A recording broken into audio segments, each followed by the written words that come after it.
Everyone thought I was the quiet husband, the gentle one, the man who never asked questions, the one who trusted his wife so much that people joked I was too naive to notice anything.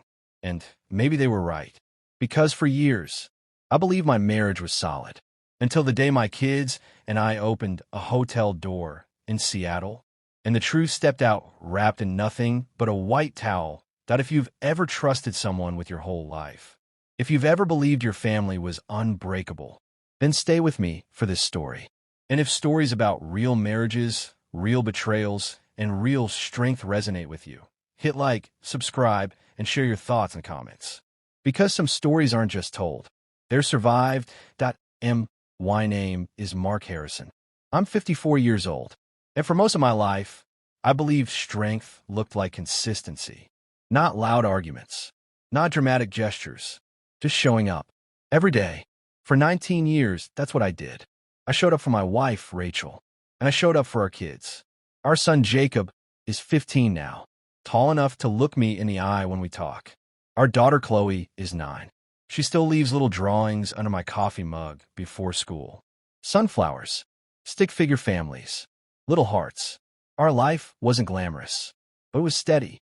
Friday pizza nights, movie marathons on the couch, the sound of laughter echoing through the kitchen while I burned toast in the morning. It was the kind of life you don't brag about online, but the kind you feel lucky to have. Rachel used to say that was the reason she loved me. You make life feel safe, she once told me. Back then, I believed her.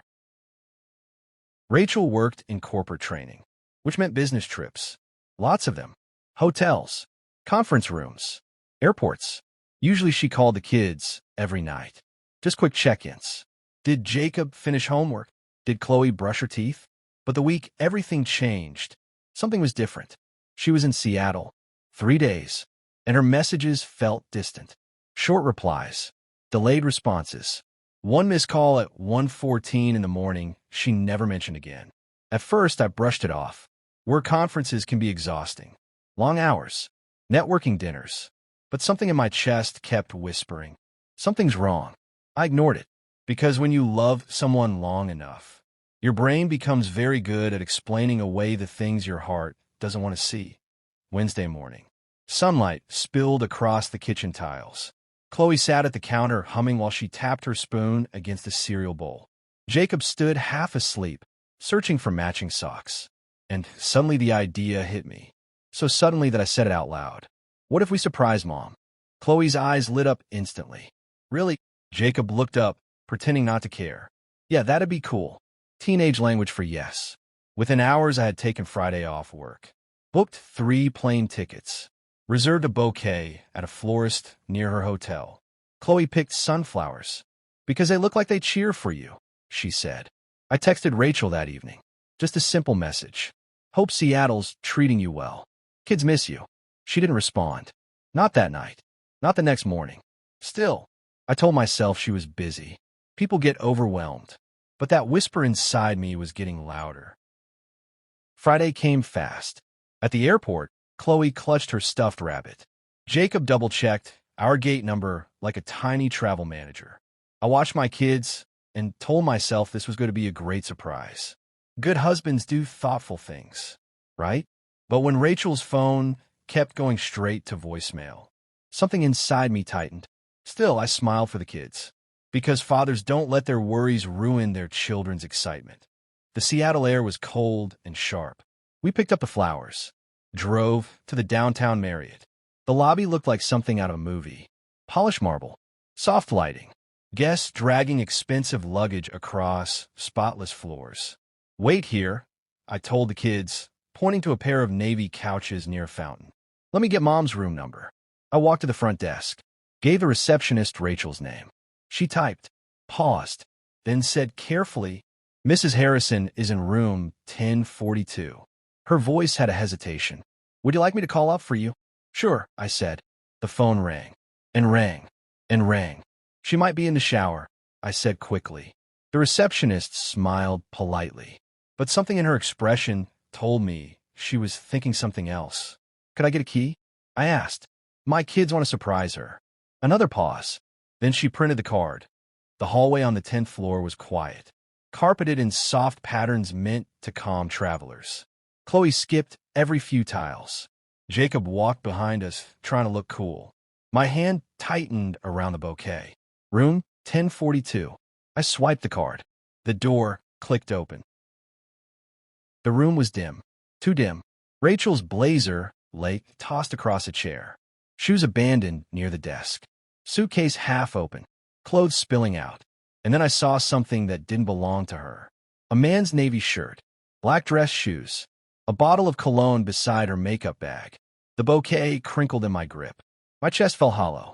Then I saw Rachel's phone glowing on the desk. Unlocked. A message on the screen. If your husband calls, ignore it. I'll keep you late. The world went quiet.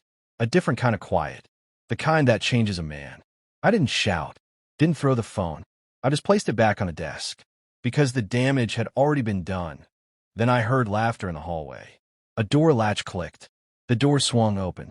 Rachel stepped inside, wearing nothing but a white towel. Her hair was damp. Her cheeks flushed. She was laughing. A carefree laugh I hadn't heard in years.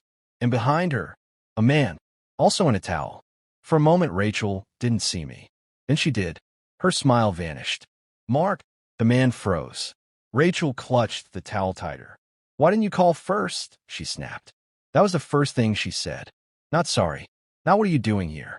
Why didn't you call first? Something inside me turned to ice.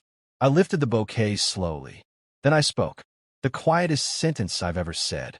Kids, come say hi to your mother. Rachel's face went white.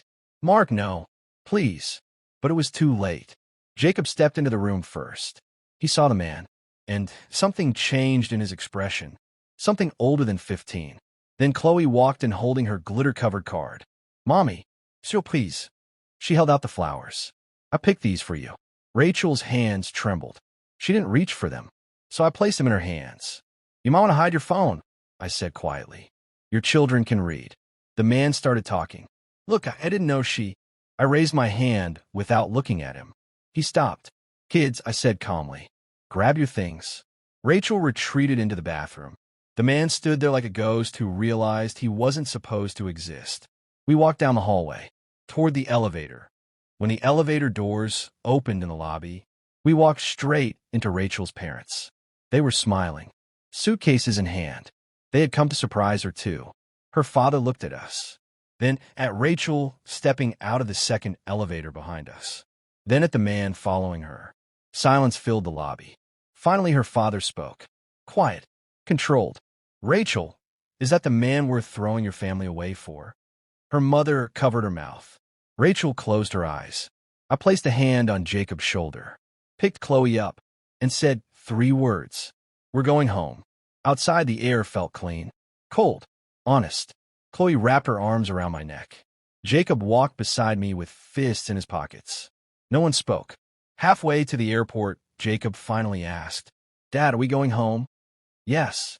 He stared out the window, then whispered something that cracked my heart open. Do we have to come back for her? I gripped the steering wheel. No, we don't. The flight home felt unreal. Chloe slept against my arm. Jacob stared straight ahead. I didn't sleep at all. Every time I closed my eyes, I saw that hotel room. The next day, Rachel showed up at the house. Eyes red, voice shaking. Mark, please can we talk? Not today. Can I see the kids? No. She looked like the word hit her physically. I made a mistake, she whispered. You didn't shut me out, I replied. You walked out long before you packed your suitcase. She nodded slowly, realizing something had ended. Tomorrow, I said. The next morning we sat at the kitchen table. Just us. No noise. No children. She cried. Apologized. Said it was a mistake. A lapse. But I'd seen the message. The shoes. The laughter. Those weren't accidents. They were decisions. I'm filing for divorce. I told her. She didn't argue. She just nodded, like someone finally facing the consequences of their choices. Weeks passed. Lawyers. Schedules. New routines. Jacob stayed with me. Chloe split time.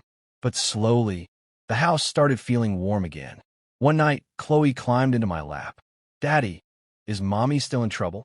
I kissed her hair. Mommy made a grown-up mistake. But you and your brother, you're my whole world. That night I realized something.